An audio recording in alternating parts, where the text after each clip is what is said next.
What's up, everybody? Max Cavalera here in New York City.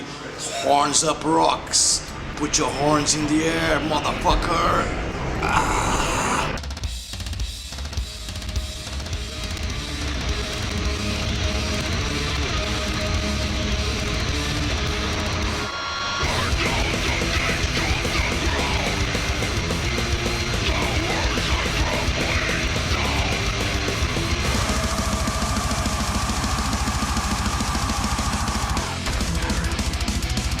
Hey man, obviously we're gonna talk about your book, very revealing book. For those who haven't read it yet, what is from the moment you kind of wrote it, you went through it, that you were kind of like, should I include that or not? What was that one moment in the book that you're like, should I write about this?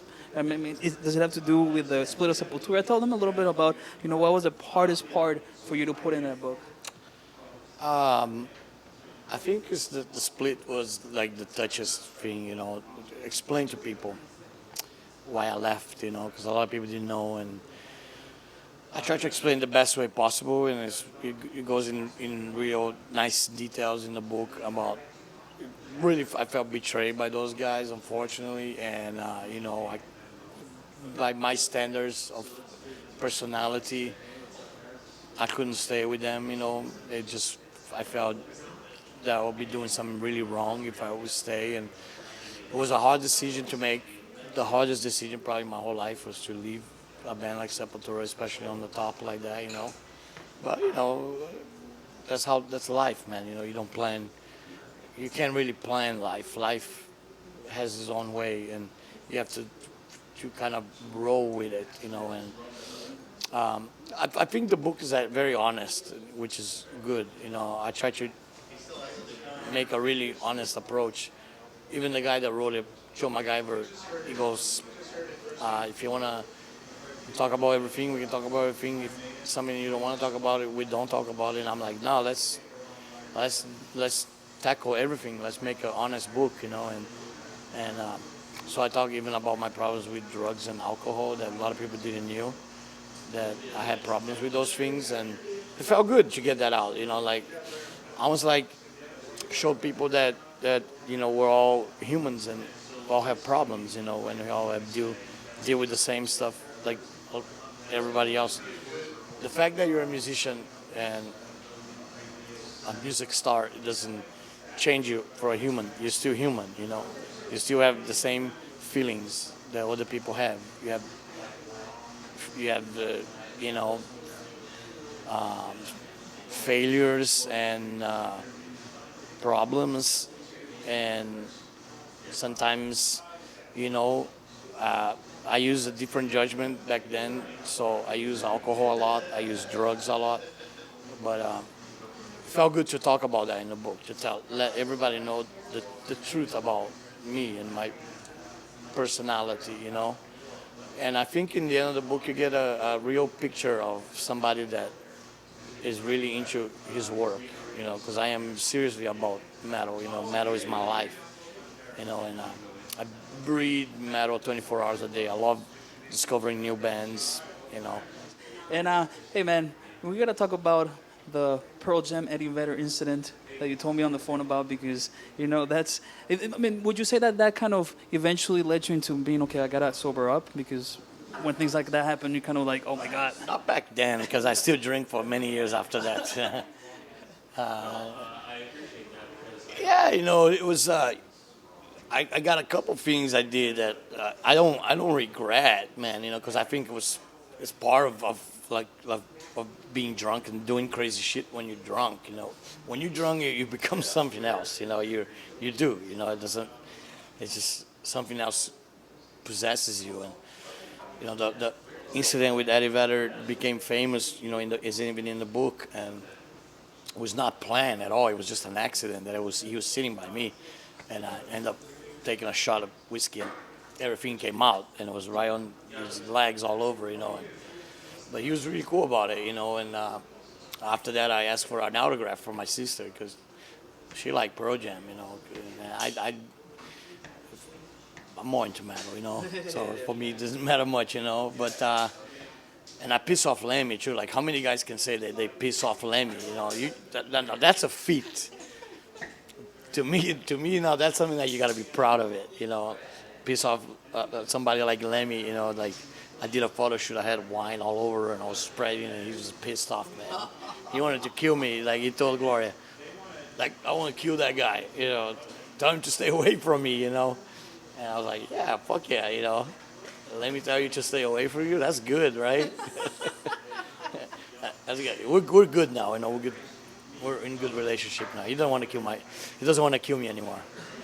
He's my friend now. And how many years have you been sober already? Like 7. Straight. Yeah, I was thinking about tattooing an axe on my hand. Like straight edge. I might do it just for fun, just to fuck around. They'll get a lot of people talking. Yeah. I mean, it's fun, man. It's fun. I realize I switch from drinking and drugs to music. So I'm more active even now than ever before. And I think as far as quality of the stuff, I don't think I suffer. From the time that I drink and did drugs to now.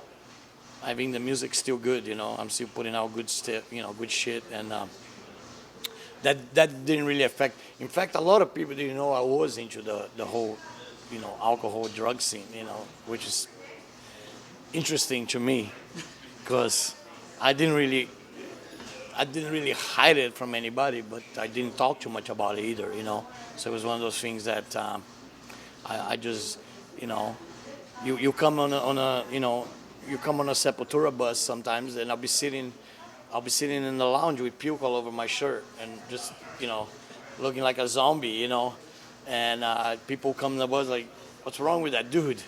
And Gloria, and they was like, oh, that's just Max. He puke all over himself, but he doesn't want to get out of the chair.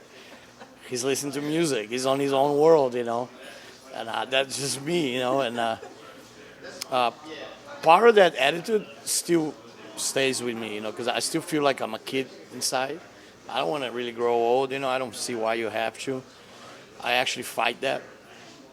I fight not to grow up, That's why I tattoo my neck, so I can never have a Burger King job or Target or Kmart. Yeah, they won't accept me, I'm thinking about tattoo more shit in my face, and so it's definitely off the market.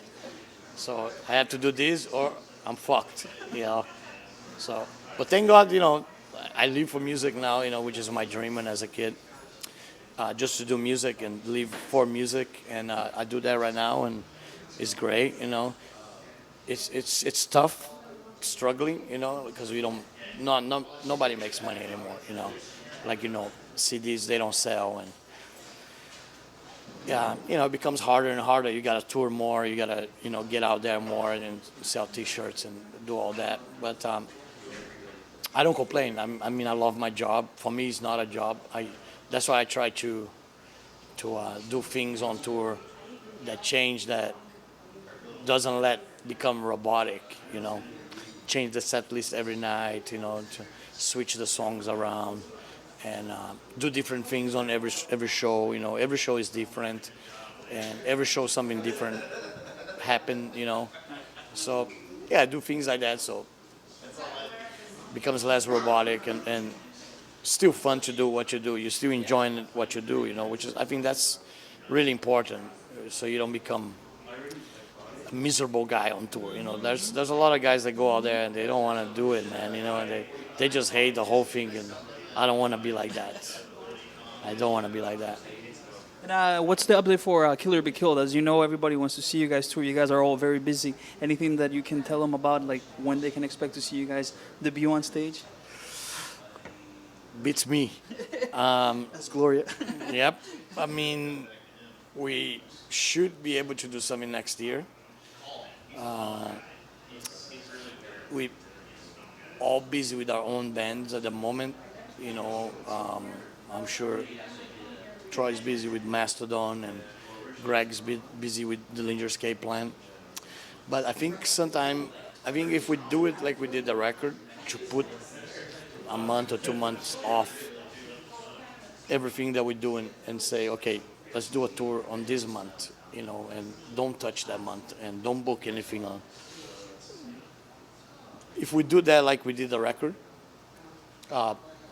it's possible, you know. And I think we're gonna try because I think people wants to see it because it was a good record, you know, and it would definitely be fun live because you got all these crazy musicians from different bands, and you know, I would like to see it myself, you know, as a fan. I would like to see Killer Be Killed play live at least once. So we're gonna try to do something next year.